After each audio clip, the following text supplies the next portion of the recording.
All right, we'll call the meeting to order. Thank you for your attendance. The first item is, let me find the agenda. First item is to approve the agenda.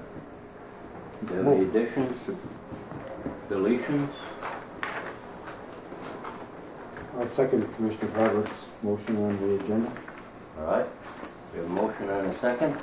All those in favor say aye. Aye. Opposed? Very good. The minutes from June 27th. I'll move on those minutes, Mr. Chair. Okay. The motion. Any additions? Corrections? Second. We have a second. All those in favor say aye. Aye. Opposed? Very good. Next item is public comment period. Any comments from our valued public members? All right, we'll move on. Treasurer's report. Treasurer McBride is not here today. So I'll present, or do you want to present the report? If I could, Mr. Yeah. Chair, just the Treasurer McBride did come in and review the bills, current bills, and financial reports. He did note a transfer from COA to testing, $15,000 to KETA. But beyond that, he initialed and reviewed for acknowledge. And All right. if you want to go through COA, the testing first, the bills. Sure.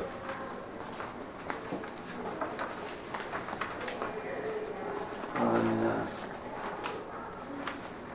page 2 and 3. Again, we're not active now, so these are pretty routine utility bills for the most part. We do have JLR staff in the building throughout the year. We charge them. Our lease runs from November through, is it March? But we do allow them. They have 3 staff people that kind of cycle in and out. They're all locals. We do allow them a discounted price to be there and use the shop in the summer, but it's very minimal use.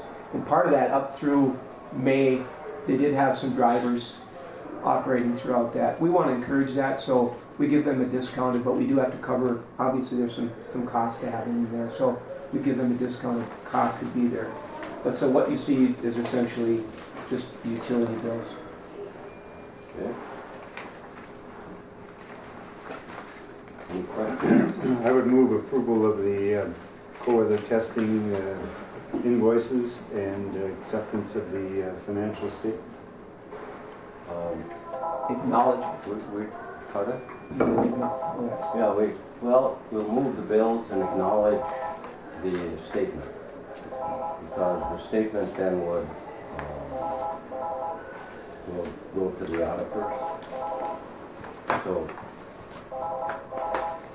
if that's, you can make, if you alter your motion. So we have a motion to approve the bills and acknowledge the balance sheet for cold weather testing. Second. We have a second. Do we have is there any outstanding income, anything owed at COA, the testing at the time? No, we're all caught up with receivables. There was a little lag there, actually, on the reporting, but we are all caught up. And we did just invoice JLR for the coming year. It's a 60-day window, but we did work with them so that we did submit that invoice. So we're waiting on that. So that will come in hopefully September timeframe.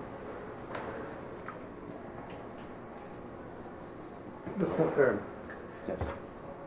In years past, Bell Helicopter operated up here quite a bit. Has there ever been any outreach to them, or seeing if we could get some? Thor has a customer base of folks that he's worked with. In fact, Piper's been up here. We had the Belgian group up here, or not Belgian, we had another Textron helicopter group up here, and then last year there was a Texas group related to helicopters that was up. So he keeps an aviation pipeline that they look to him. Yeah.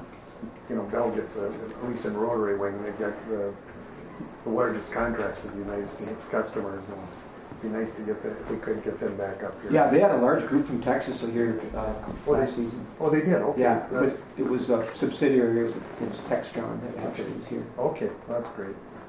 Thank you. Any other comments, questions? All those in favor say aye. Hey, Opposed? Pass, thank you. Kita, again, Treasurer McBride did go through there. I would note a couple things on page 4, just where we're at through June. If you look at the total expenses, we're holding very close to budget. In fact, we're a little under budget in terms of expenses. Income is a little, well, again, we're close to budget, but I would just note in terms of expenses especially that we're slightly under budget through June. In terms of bills on the last page, again, nothing out of the ordinary, pretty standard monthly bills for Kita. What page did you say? The last page, 22, for a total of Oh, okay. $19,505.39.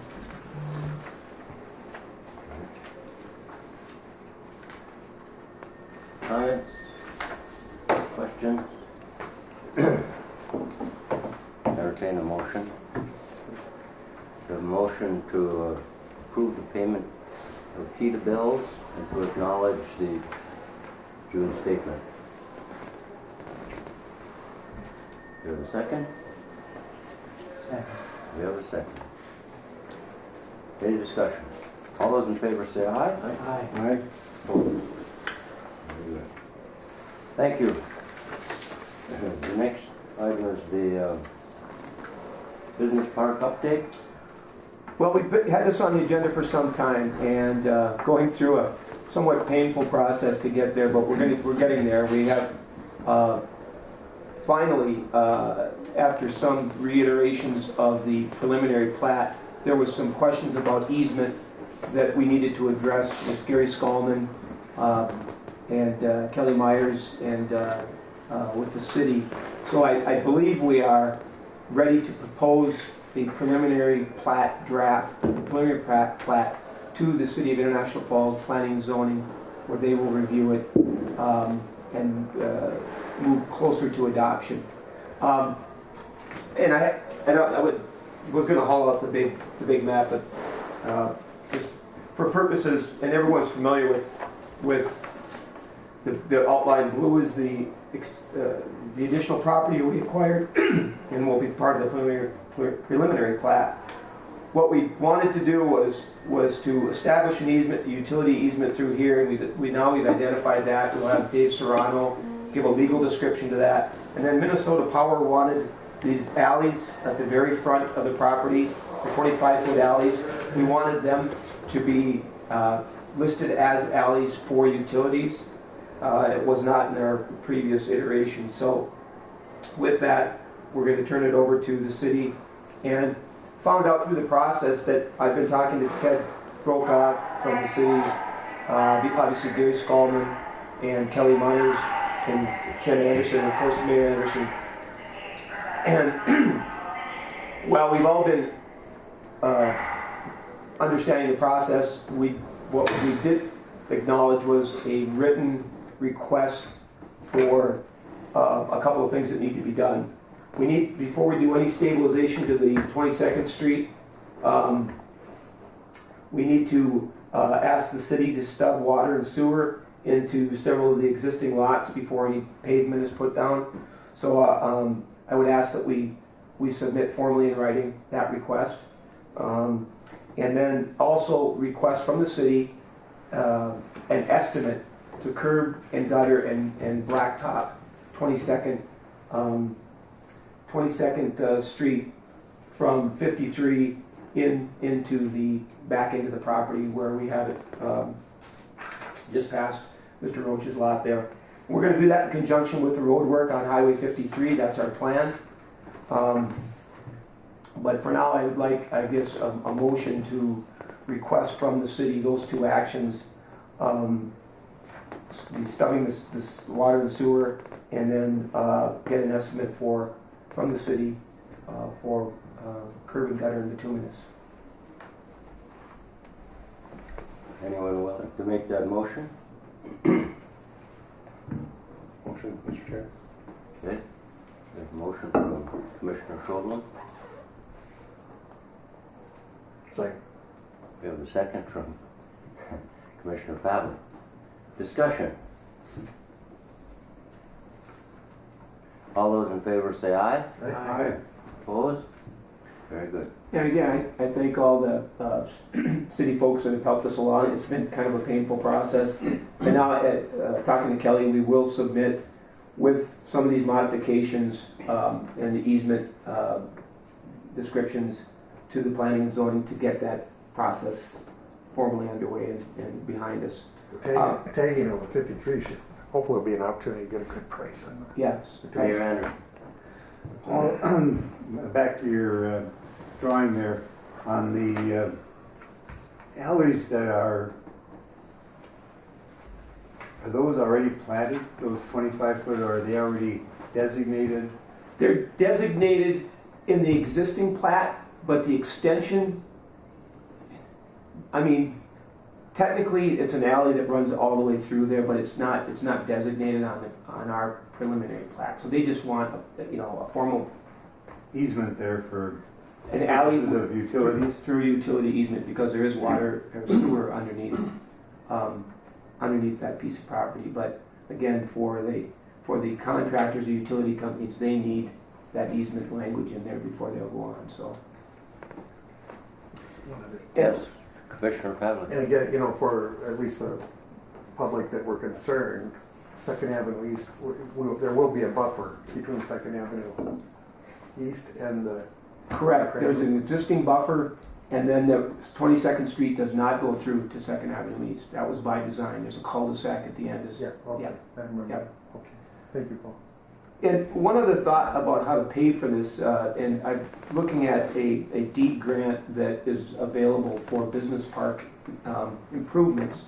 One of that obviously is to paving, for paving up to 50% of the cost.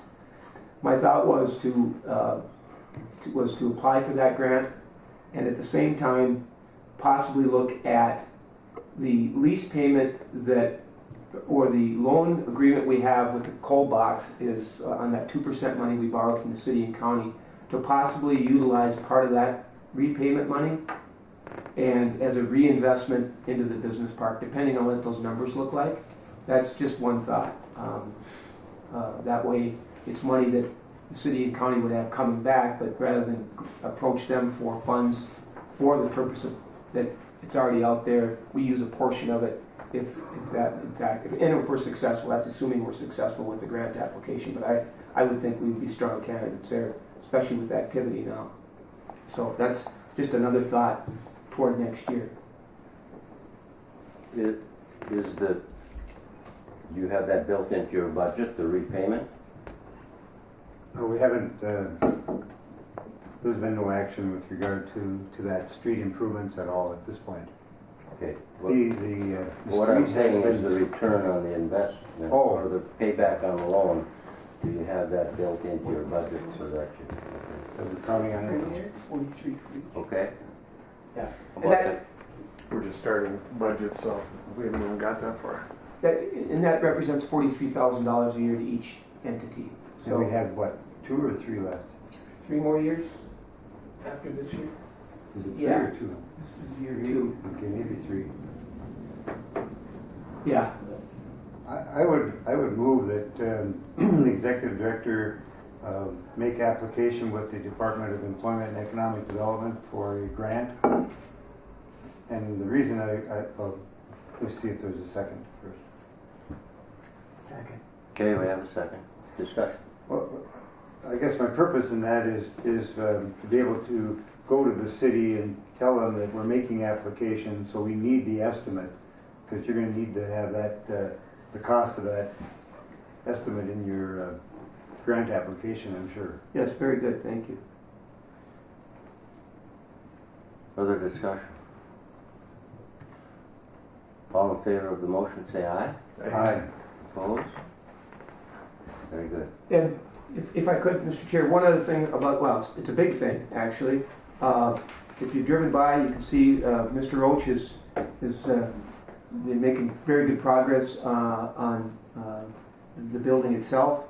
I think the roof is going to be on complete tomorrow. Well, it was, but the wind came up and there was rain for tomorrow, so they're gonna come back on Monday and finish. Okay.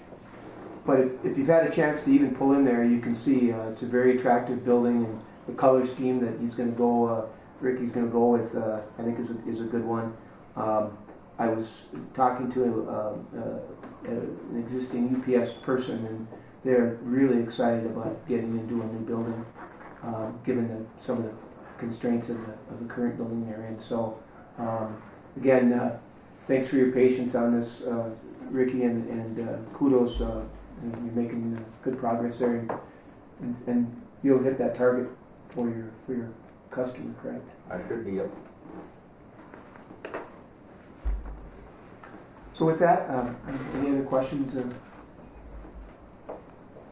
Any other action that you need with regard to the, I mean, does it need to have a motion to take it to the planning commission? No, I think that's just part of the process. You apply to the commission through the city administrator, and then in turn, Kelly posts a meeting, and it's, Good. yeah. Any other discussion? The next item is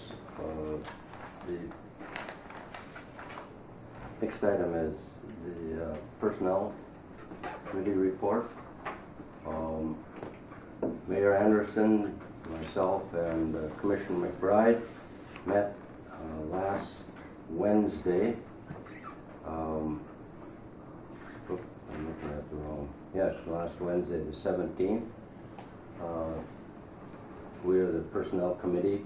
We met to discuss salaries and for the 3 employees. The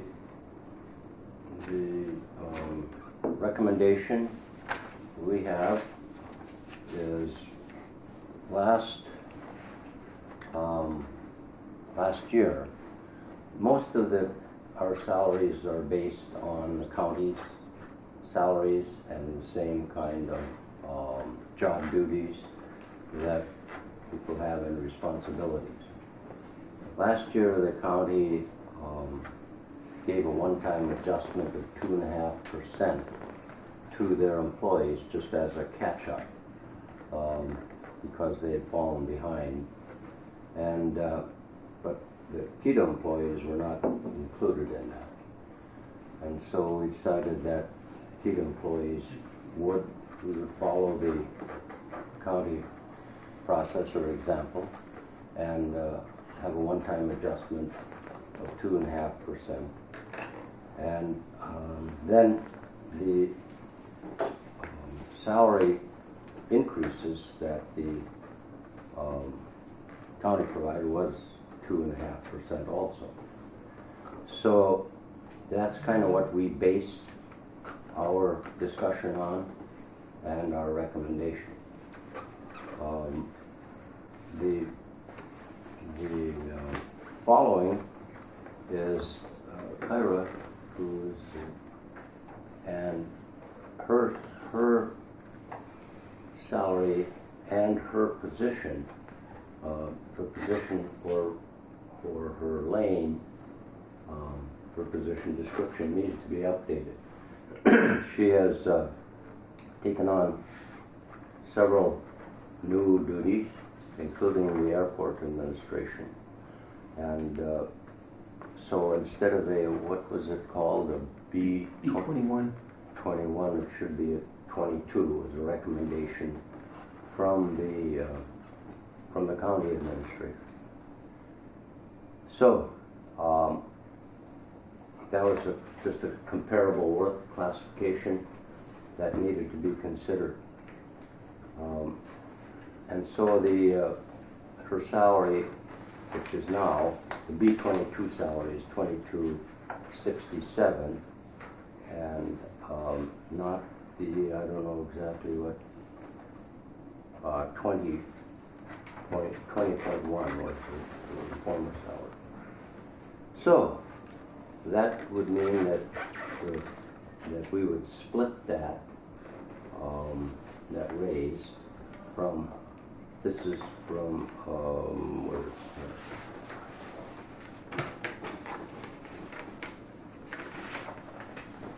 From the first year, it would be 133. Now that change, that was under a 2% adjustment, so it would be 0.25 more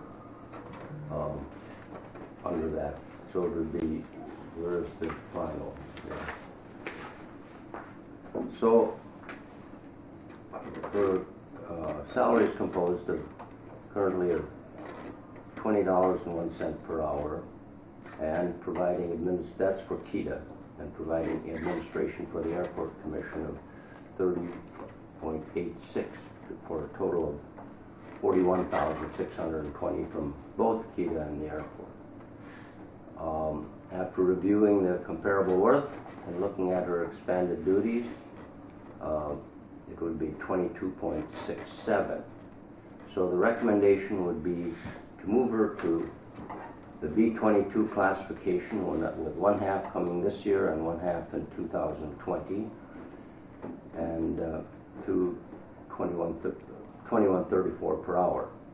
She would still be eligible for the county cost of living increase, and so her salary would be $45,489.60.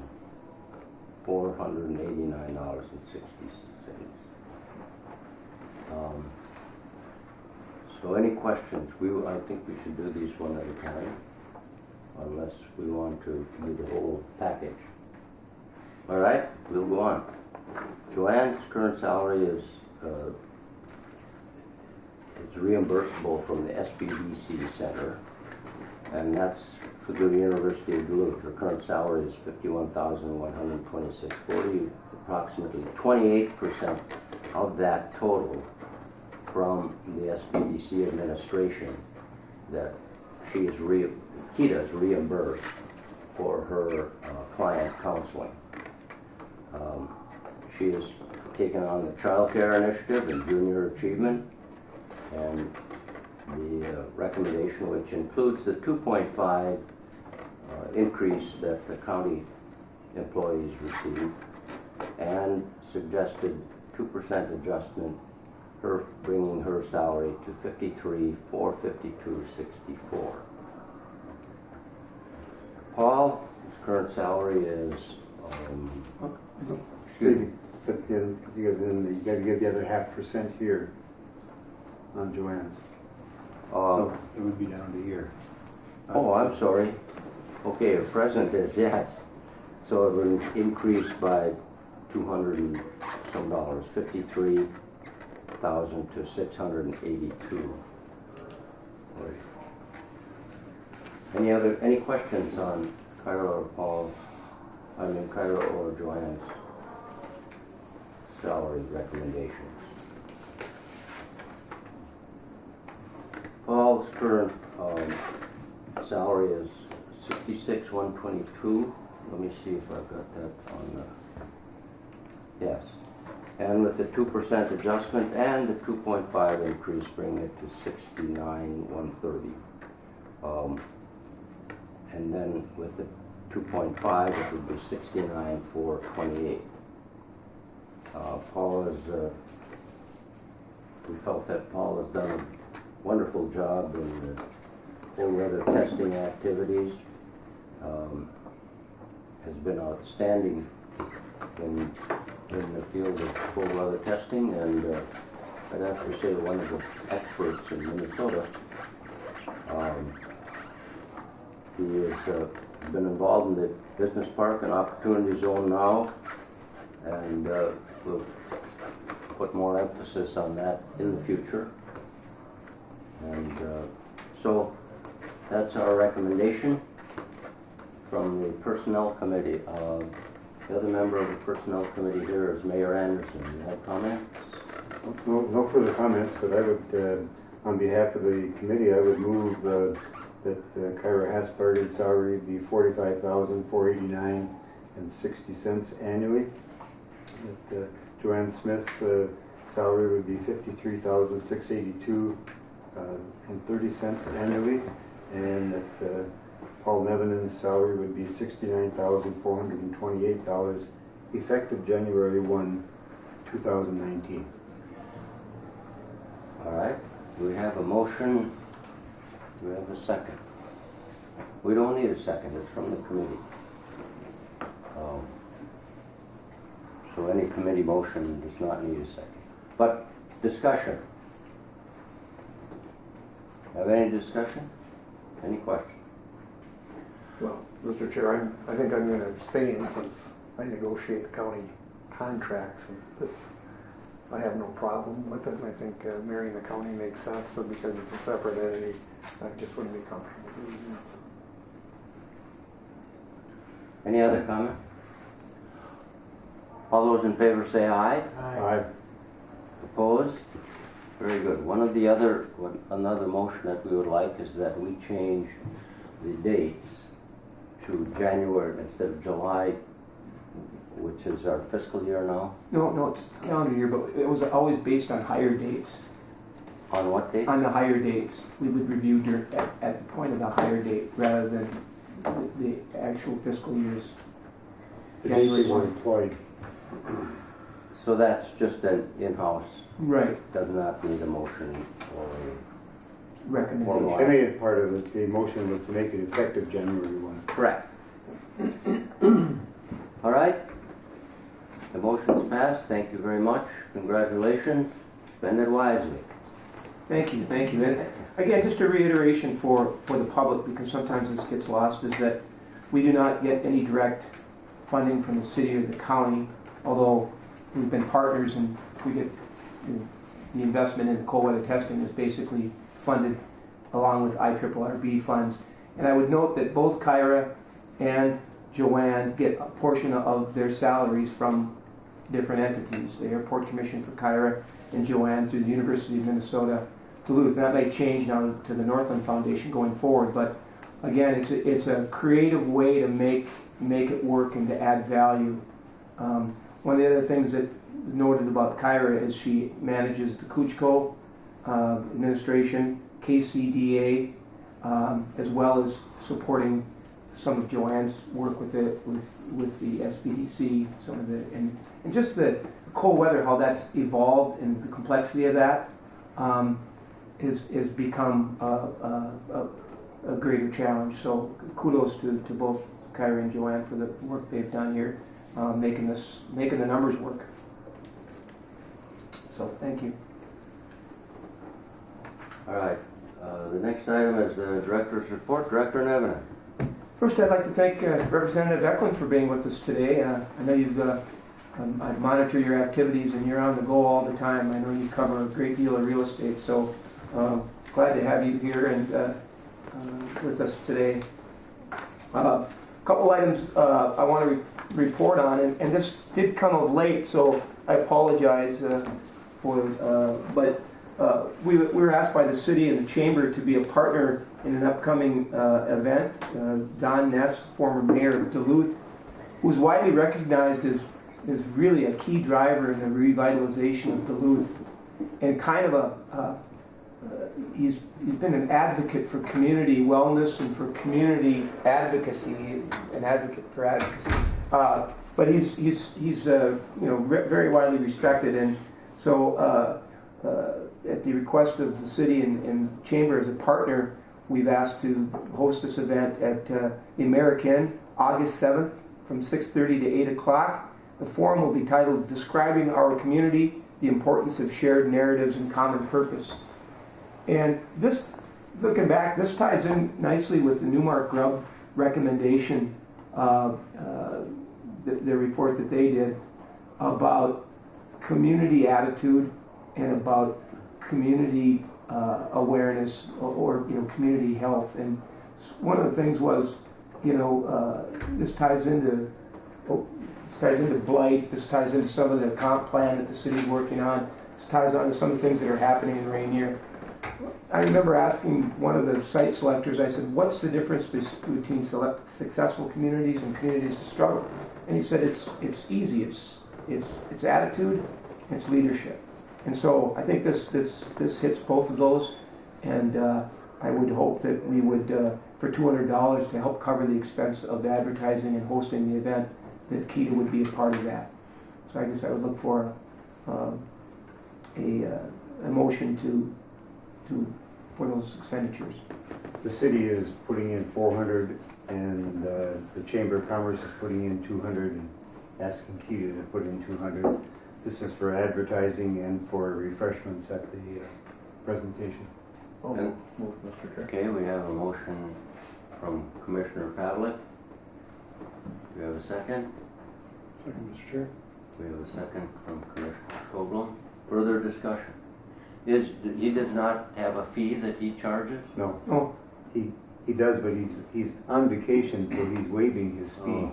while he's here. I've been at a couple of conferences and meetings where he has spoken, and he's excellent, and he's so sincere. You can't, it's not like comes in and it's a big production or anything, or he's trying to convince you. It's kind of his personality and how he is operated. So He could have been mayor forever if he wanted. He did his 2 terms and stuff. Very And how many years with Congressman Oberstar Yeah. as a staff representative yeah. for northern Minnesota? Great background. All those in favor of the motion signify by saying aye. Aye. Opposed? Thank you. Continue, please. yeah, and this morning we're fresh off the event with along with the chamber. They hosted 2 CPAs from Clifton Larson to talk about opportunity zones. And again, we have an opportunity zone here in the community.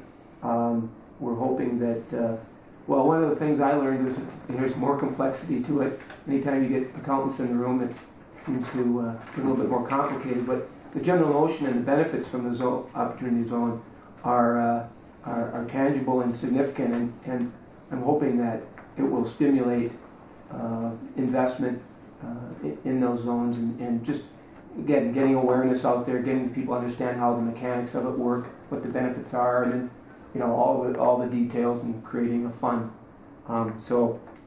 It did get a little bit into the weeds. There was a lot of detail there that was a little bit more technical, but I think again the fact that they're up here, they're providing expertise and guidance in this. I'm hoping it translates into activity. And I know Ricky Roach was there as well. Mayor Anderson, Alan, and Rob. So I don't know if you had any comments beyond. Yeah, it was, as I said, probably the accountants in the room probably understood a lot of it, because they went through a lot of detail. But I think it was also good, because they gave the pluses and the minuses. You can get in trouble here, you can do, so I thought it was excellent, and it's an opportunity for sure. People try to disguise capital gains or any way they can, and sort of pay the taxes on it, and this is a good way to get tax relief from capital gains and invest in a much needed business or area or something that would promote economic development. And this ties into, later on I'll talk about your ticket home. If you look on that Highway 53 corridor, and essentially the boundaries, the north boundaries at 15th Street, along that Highway 53 corridor, with the rebuild of the corridor next year, a lot of those businesses are for sale.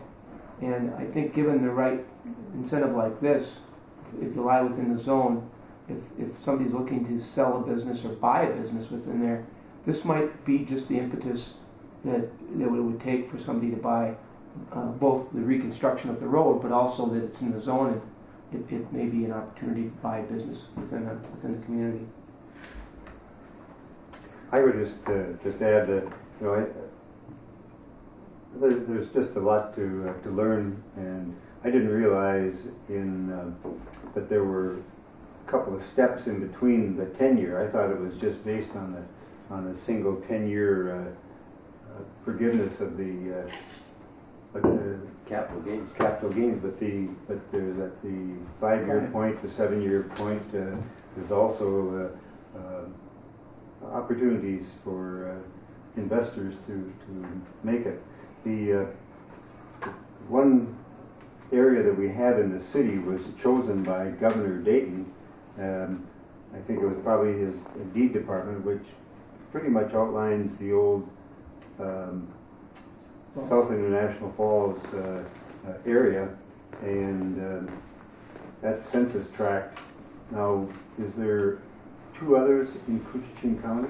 2 other zones? No, we applied for 2 zones within the county. But we only got the We one. only got the one, And there's 128 zones in Minnesota. Minnesota. But, we have the one, and I think, well, the business park is in that zone. The area that, and I saw Joe Mershon there this morning. He also the area at the old armory that fits in the zone. Correct. So there are certainly places that you could see some investment there, or all along that highway. And you see the notification that there's a hotel across from the Chocolate Moose that they hope to they purchased that property, and a representative from that group was there as well. So they're hoping that will stimulate some investment, U.S. investment into that project as well. So yeah, there's opportunities there. That's one of the things I was hoping we would do, is go around and introduce ourselves. You know, it's people who are interested in that. But anyhow, yes, I'm sure you know. Any other comments? Continue. Yeah, there were approximately 20 attendees there, so I was pleased with that. And COVID testing, I continue to work with an individual that's planning on developing a larger test facility in the county. He has a purchase agreement on 290 acres south of the junction between Highway 71 and County Road 79. First step is to get it rezoned from ag to commercial, and then he'll need a conditional use to allow for a test facility. The county doesn't have that as a use within their zoning code. So we're working with the county and planning and zoning to set up a meeting to address the rezoning and the conditional use request. And that meeting is for August 8th. It's been scheduled. As part of that process, I would like to request letters of support from the KEDA, City of International Falls, and the City of Little Fork in support of that rezoning and conditional use. I would move approval of the request to the 2 cities, and that Keita be authorized to send a letter to the Koochiching County Planning and Zoning Commission with regard to approval of the change of zoning for the cold weather testing. I have a motion. Do I have a second? You do. Pardon? You have a second. Very good. Discussion. How far south of the junction is it? It's approximately 1.5 miles to County Road 79. It basically lies within County Road 79 to the west and Highway 1171. If you drive by it, there's a billboard that says land for sale. Okay. It's currently owned by the Taylor Group that invests in tax forfeited property. But yeah, So it's on the driving south. It would be on your right-hand side. correct. Big parcel. Okay. We have a motion and a second. Further discussion. All those in favor say aye. Aye. Opposed? Very good, thank you. Yes, thank you. Marketing, your ticket home reboot. We've been talking about this, and just for everybody's,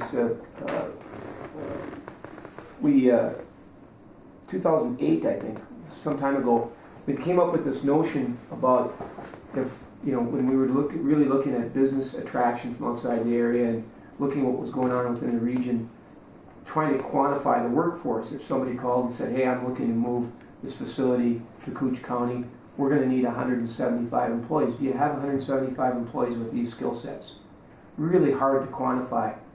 And we thought, well, we do have some, we would have some ability to meet those, but we know a lot of young people, right? At that time I was talking to young people that would return to the area given the right set of circumstances if they had a job or jobs for the spouse as well.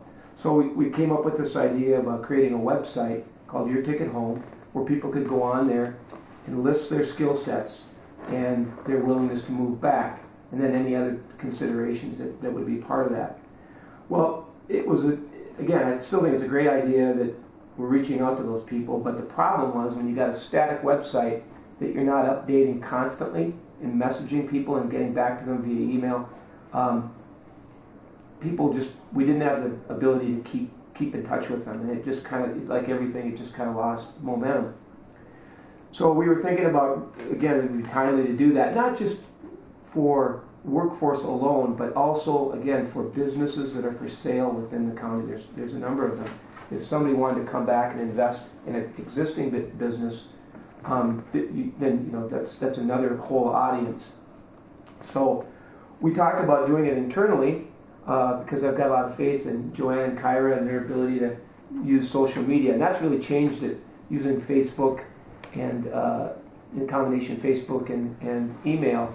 If anybody's purchased anything or been on a website, it's amazing how quickly you'll get an email from that entity wanting to sell you something else, or if you bought something else, they keep sending you information. I think that's really the key. But our problem internally was like, geez, that's a lot of content, that's a lot of, you really have to have focus and you have to do it deliberately, and it's got to be really well done. Otherwise, I don't think it's going to be effective. So we reached out to Big Fish Digital that does our website and engaged them, and they have a person within their staff that does a lot of this.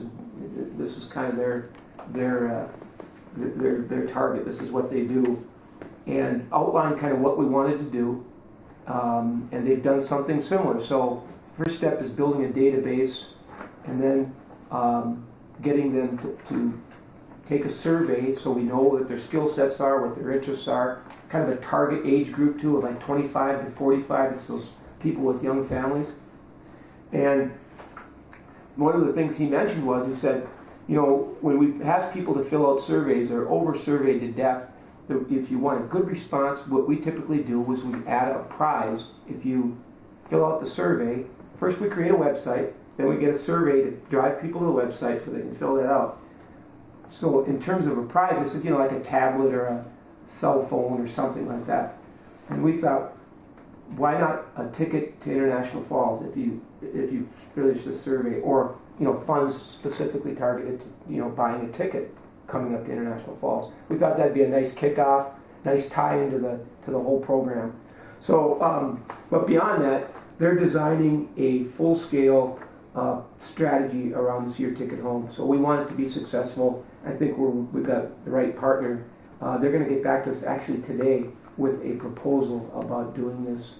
And so we're not quite sure what the total cost is going to be, but our total marketing budget is for 2019 is $15,000, which has been pretty consistent through the last couple of years. But I've deliberately held off on some of these other traditional commitments that we've had, so we've got a lot of cap left in our marketing budget to do this, and that was kind of why we did that. So we're real excited. I think we'll send out an email to the board after we get the proposal, just to so that you can see what we're talking about in terms of numbers.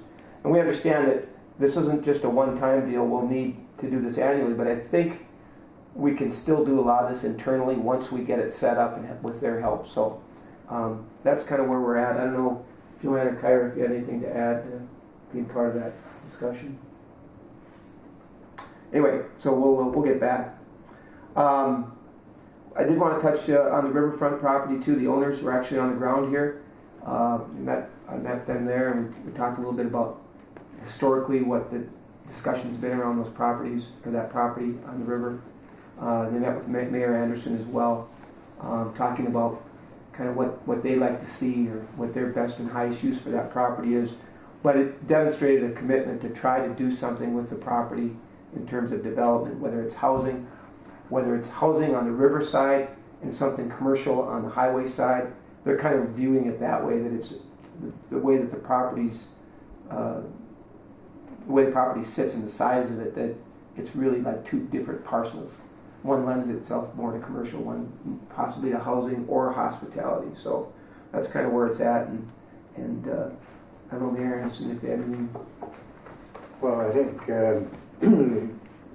they were very straightforward in saying that they're not in a position to develop the property themselves. They're looking for partners or someone to develop the property. It's about 50 acres, and I don't remember the number of feet along the waterfront there, exactly how many feet that was, but it's significant amount of property that's available.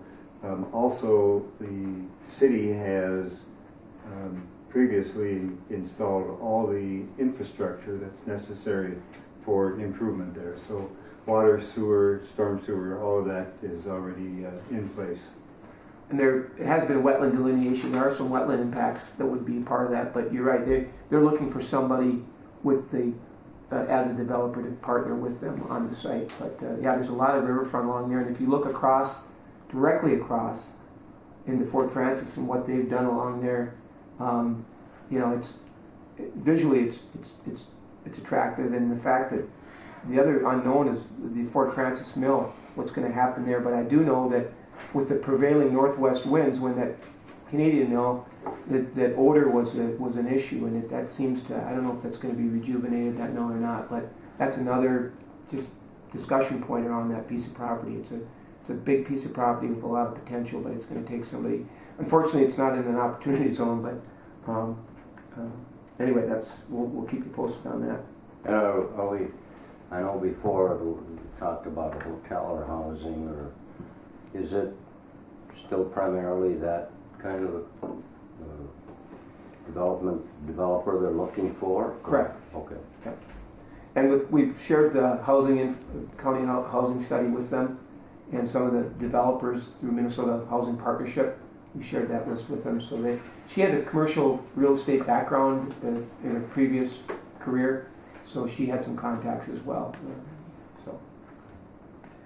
I did want to touch too on a potential project in Birchdale. Soren Olson and Commissioner Mike and I are working with a gentleman who's exploring a possible project in the Birchdale area. And it's so early in the process that I'm a little reluctant to give a lot of details, other than we came to a determination that the Birchdale area would make very good sense for this type of project. We made several visits to the area and looked at some properties, and thanks again to Mike and Soren for taking the time, but we think there's enough know-how and enough real estate that this type of project has a chance. It's, again, very early. We're developing a business plan, and as we roll that out, we'll give more details. But I'm kind of excited because it's been challenging that part of the county to get a project. But this project potentially has some scale and size to it, where it would provide employment and some sizable investment. So,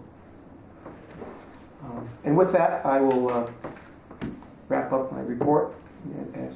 Any questions of Director Nevena? Thank you. So next item is city and county updates.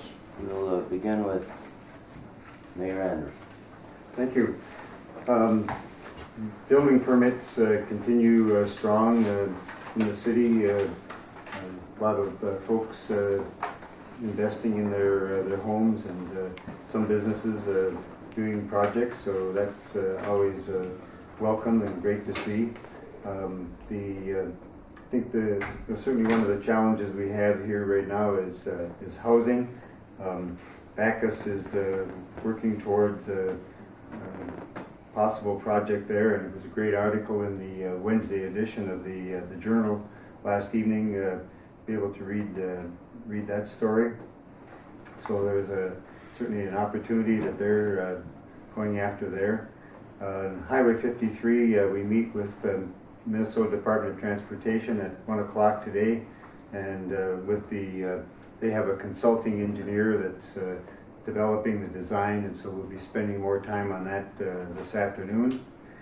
The city has sent out, unfortunately, 75 letters on blight, from as simple as grass needing mowing to buildings that need to be dealt with. And so the city has taken after 3 more properties that we want to clean up, and are prepared to go to court to see that happen.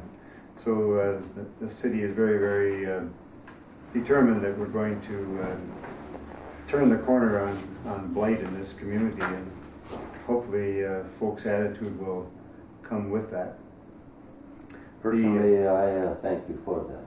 I think members of the community, you want an attractive community, and that is all part of economic development, and I appreciate the city's effort.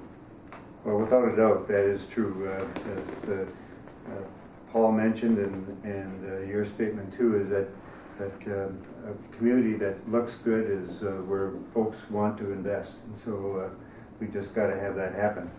And speaking of investment, I know Rainy Lake Medical Center just announced another step in their continuing to try to have better health care here with the new electronic medical records. They're doing improvements at the facility there on Highway 71. The city was there yesterday working on water and storm sewers, and they're working on the riverbank, so they're continuing to invest monies there. The airport taxi runway reconstruction is going very well. They should start putting the bituminous surfacing down tomorrow. They've been doing all the subgrade correction for the first 1,000 feet of the runway and taxiway, and then next year will be another project to be followed by the next 2 years. Employments at the airport continue to increase, which is truly great to see. So the use of the airport and the terminal has been just wonderful. Yes, that's great news. As remote as we are, we depend a great deal on the airport, and not only for passengers, but for mail and newspapers and common everyday items. So that's good to hear. Any comments? As I said at the airport commission yesterday, I have a window on the world now. My window looks out on the customs circle where they clear customs, and it's impressive just how much activity on the private side during the summer there is at our airport. A lot of people checking through customs, or a lot of people bringing corporate groups up and parking here, and then going into Canada or going wherever they're going. But I think it's been an eye opener just how much activity is out here. Yeah, it's impressive to see the private airplanes parked. Yeah. Parked here. Thank you. County updates. Have any updates that you'd like to share? Mayor Anderson, a lot of those we work on together. Highway 53, besides what we're going to be doing here in International Falls, we continue to work on Highway 53, at least between here and where we quit at Cook last time. So to that end, the money is still available. We got, how many years ago was that, Bob? About 11. And we've been able to hang on to it, but the danger is it could be taken away at any time. So Bob and I, we had our get together this winter, and we really pushed let's get this money spent before we lose it. So to that end, they're gonna the first improvement they're gonna make is the offset turn lanes at Cook, where they come in at an angle. They verified that that's where they have a lot of accidents. The one's been killed there, but a lot of bang-ups because you have to look back when you're coming out on Highway 53 and it's on a curve, no less. So that took the top priority. Of course, with Mayor Anderson and I continue to push towards the passing lanes. Looks like we're going to get 3 of them, or 4 of them between Orr and International Falls, and that's going to make a big difference in the transportation. We have, there's more and more semi-traffic. I noticed it myself over the years. I'm sure the rest of you do too, driving down that stretch, and becomes more and more difficult. So those passing lanes will greatly improve our transportation. Tons of Canadian trucks come through here. The Bison and Penner. I mean, I travel that, and I mean, I don't know how many, half dozen, especially in the afternoon, about 3 o'clock or so. It must be when they're dispersed or whatever. But they lots of transportation, semi-truck. Just to wrap things up, City of Rainier is rolling. They've got one of the largest projects going on that we've had in the county in quite some time. So we're working with them. And then you can't talk about Koochiching Colony without this little article, The End of the Rainbow. And I'm sure Commissioner Hanson will cover that. And a little bit, I'm going to try to get Carol and see if we can get out there this year. It's always a lot of fun. So, Can you give us an update on the sewer? yeah, we're ending the second year here, third year really if we go into the planning and initial stages, and we hope to have it done by this fall. We just did an extension for both contractors through October, and simply because in the summer, because of the traffic and the businesses that are operating, there's just some areas that we can't get into without disruption. So anyway, we've had a lot of problems, but I mean it's a very complicated project. Drilling through solid rock, Cormorant Village, Dove Island, extremely difficult projects because the density of the population and the homes.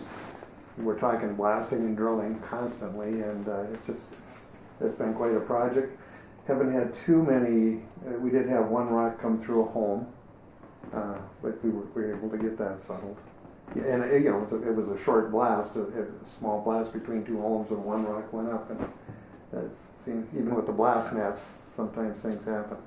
But all in all, I think it's gone pretty well. I mean, Cormorant Village, it was very difficult up there, and all their systems were running towards the lake, coming out of those homes, where the new sewer project is coming in out on the road behind the homes. And so to revamp everything to have your sewer come up that way became real problematic. But we pretty well got that wrapped up. So here again, it opens up a lot of opportunities. People will now meet the requirements and the codes, and we continue to work on this basin-wide. It isn't just Island View, and Rob and the state have been very helpful there.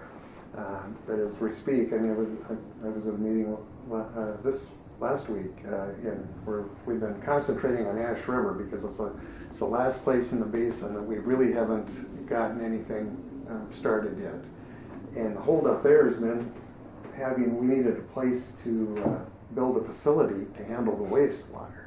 And so what we have accomplished now is a trade with the state, the DNR, for a large area of gravel. We'll be looking at different type of system there, a collection system, but we'll take care of that Ash River Basin. So that's what we're working on. But to date, we've done huge projects, 2 of them now in Koochiching County, in an Island View project. We continue to work at Captogama, where we've got quite a bit of infrastructure in, and Crane Lake, where we've put a lot of infrastructure in. So those 4 sites, really are the basin, and our goal is to get them all completed, or get them so that they're they can meet all the standards for clean water deposit and wastewater, which is quite an accomplishment. We think that we could have never done it without the help from the federal side. But the state has kicked in. We've been able to make a strong case that this is a huge benefit to the future of that park basin, and I think that's why we've been able to. Because if you look at it from just an economic side, the cost per hookup is so expensive that no one can ever afford it, and the federal government has realized it. And I always have to go back, and Commissioner Hanson and Mayor Anderson know this, without Congressman Overstar, we would have never got this project going. So, I mean, he deserves a lot of credit, and even though he's gone, I like to make sure people realize, when I look around, I'm sure with you, Bob, too, being here as long, and Mike, I look at any major project around here, that almost every one of them have Jim Overstar's fingerprints on it. He was able to get us the funding and support us, so I sure miss him. Although I think we have some good people representing us now too. Congressman Stauber, excellent person to work with. I worked with him at the county level. He'll do a good job for us. In fact, he's on the transportation committee, just as Jim Overstar was. So yeah, it's worked out well. And that's all for me. Thank you. Thank you. Sure. Commissioner Schulman, the end of the rainbow spokesperson. You guys are all jealous, aren't you? Right. Not Thank you, yet. Mr. Chair. Speaking of Congressman Stauber, he held a town hall meeting in Northolm this month since we met last. He must have said the small sentence, rural America matters, several times, and I believe he really felt that way. There was representatives there from electric co-ops and a number of other businesses and government entities to chat with him, and he gave him a few hours time, and I think it helps everybody as well as him. And speaking of Northolm, of course, they're going to host the county fair this month, and you can't say enough about how much those few people get done, how great it is. And as Commissioner Pavlik mentioned, we do have the 28th annual North American Sturgeon Championships coming up August 17th, and we're planning for 300 entries. There will actually probably be more people there. There's food and refreshments available. And 5 years ago, just on a kind of a whim, we thought, what can we do? We've noticed in the Birchdale area that the more we do for kids, the more people we get up there. So we started the youth sturgeon championships, and we try to make it free for any child who comes. So we plan for about 100 kids, which in this area is quite a few. I think last year we had about 85. Ancillary to that, no one ever thought that this would end up as big as it is, and there are some institutions and businesses that have been really gallant, and their contributions are big towards making it happen. And I guess if you've never caught a freight train on your fishing rod, you can't really know what it's like until you're there. I mean, the size of them, and right now there's probably more than any time of my life, and it's amazing how many I saw just last night. And a little tip, if you really want to catch a lot of them, on our 4th of July evening, there was private fireworks, and it was kind of substantial. And I had a neighbor come down in his boat. He was going to watch it, and he thought, well, we're here, we might as well, it's 3 of them in the boat, we might as well do a little sturgeon fishing. And they fished an hour, and he just went through some worms. They didn't catch anything, and the fireworks started. Well, they got 8 during that time, right out in front near the fireworks. Now, what that means, I don't know, but they got the 3 of them, got 8 of them. So I do have a couple neighbors who are planning excursions out there when there's big lightning storms. They think that they wear rubber boots, and rubber gloves. What are you shaking your head? Tell them to have fun. Well, that's it, Mr. Chair. It allows me to, I appreciate to have the option to Please chat about that. please pass on good luck to your neighbors from us. Thank you. Thanks for your comment. If you know any kids that want to comment, you can get it for them. We treat them good, and our hope is that, and we know, that some kids come and never would get the chance to go otherwise. Sure. We make sure every kid gets taken care of, gets something. How many participants do you have? We plan for 100 for the kids and 300 for the other one. And is that what your history has been? What has the... Last year I had 85 kids and I had 270 some entries in the other tournament. 300. Which includes kids too, and in fact I think one of the favorite things, or one of my favorite memories is here a few years ago, a 13-year-old boy won the big tournament, so I gave him $2,730. And I'm standing next to him and they're taking our picture and I'm giving him the money. And I said, now you can buy your mom and dad's supper tonight. He said, I think they got their own money. Thank you. Yeah. Next item is public comment period. Do we have any... Yeah, if I could just Yes, Joanne? update. So our child care group is currently exploring a Plat model, which is 2 or more providers in one location, but they have separate businesses. So their business is completely separate from one another, but they just share a location similar to like a couple stores in a mall.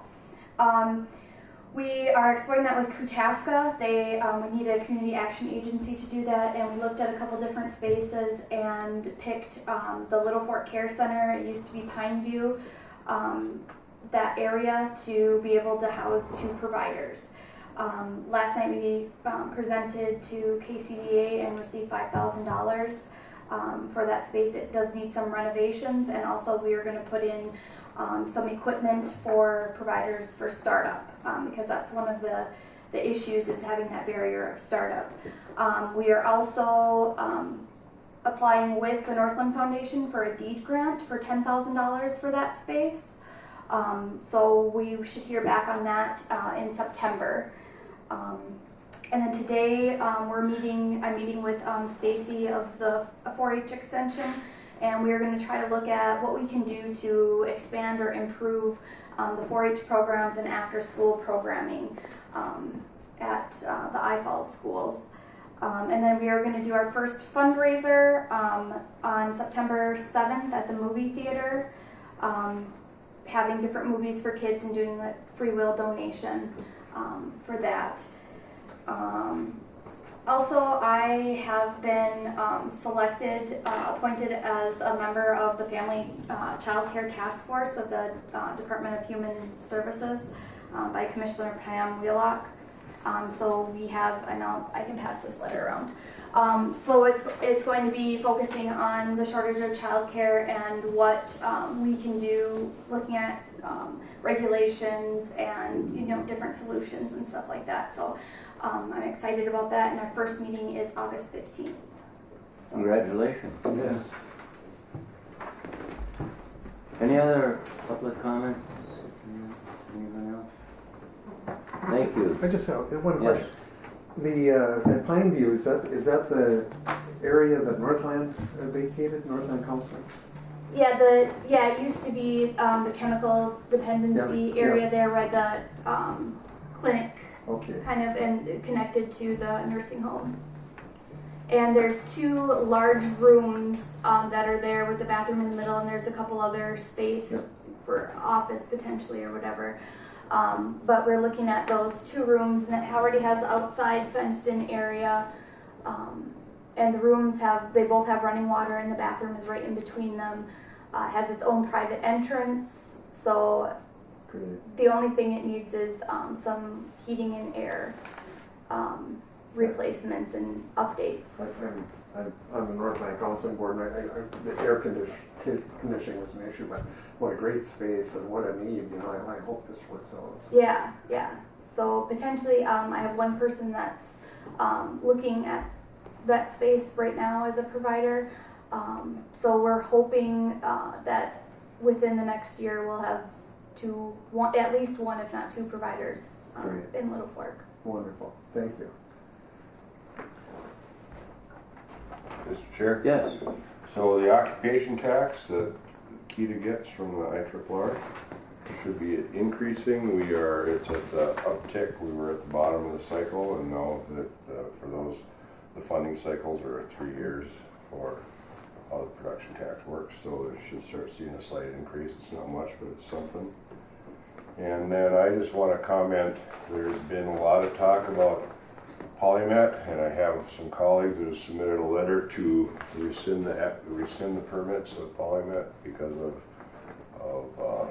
supposed allegations. People need to know that those environmental groups are paid to search and find any possible thing they can to challenge. The governor is not going to rescind the applications. The MPCA and the DNR stand firmly behind the permitting process and what they went through. And this is just part of the process. When you talk to the Polymet folks, they're not shook by this at all. They're going on business as usual. You will be seeing a press release from me someday, somewhere along the line, supporting the process, and Senator Thomasoni and myself and others of the Iron Range delegation, which, on a side note, I always give them a hard time. I'm not even a ranger, but they consider me part of the delegation. But anyway, we'll be putting an op-ed out to counter what our colleagues are doing. So we have the cleanest water in the state, and these guys think they know what they're doing, and meanwhile, in 3 decades, fish won't be able to live in the lakes or in the cities because of pollution. So let's clean up our own backyard first. So, just got on my soapbox a little bit. Good stuff. Thank you. Thank you. That's great. And thank you for attending, and thank you for the update. We appreciate you being here, and we appreciate your efforts on our behalf. Thank you, Representative. Representative showed up in Birchdale on the 4th of July too. I think I'm coming fishing too. So. Nice parade, wasn't it? It was, and the Birchdale parade's fun. I went through it twice, and when I left, it was still going on. So. All right, next meeting, next third Wednesday is the 21st of August. What does that look like with your schedules? August 21, Okay. 10 o'clock? About 8 o'clock, that would work better in the summer. It's fine. We can do that. It's up to, Isn't it nice when you can keep things simple? Sorry, guys. Well, now it's up switch to this first and the get moving on. board. How about, can we make it like 9 o'clock? Trying to find my schedule. Would you like to do 9? Let's try 9. Okay. Gives us more of the day. Yeah. Summertime, more of the day to just lie around. Are we having it here?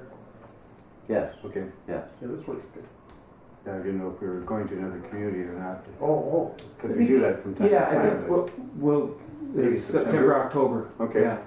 That's a good point there. They appreciate that. All right. I'd like to get out to Birchdale again. Any other business before this group? Thank you very much for your attendance. Thank you to our public members and for the updates. The meeting's adjourned.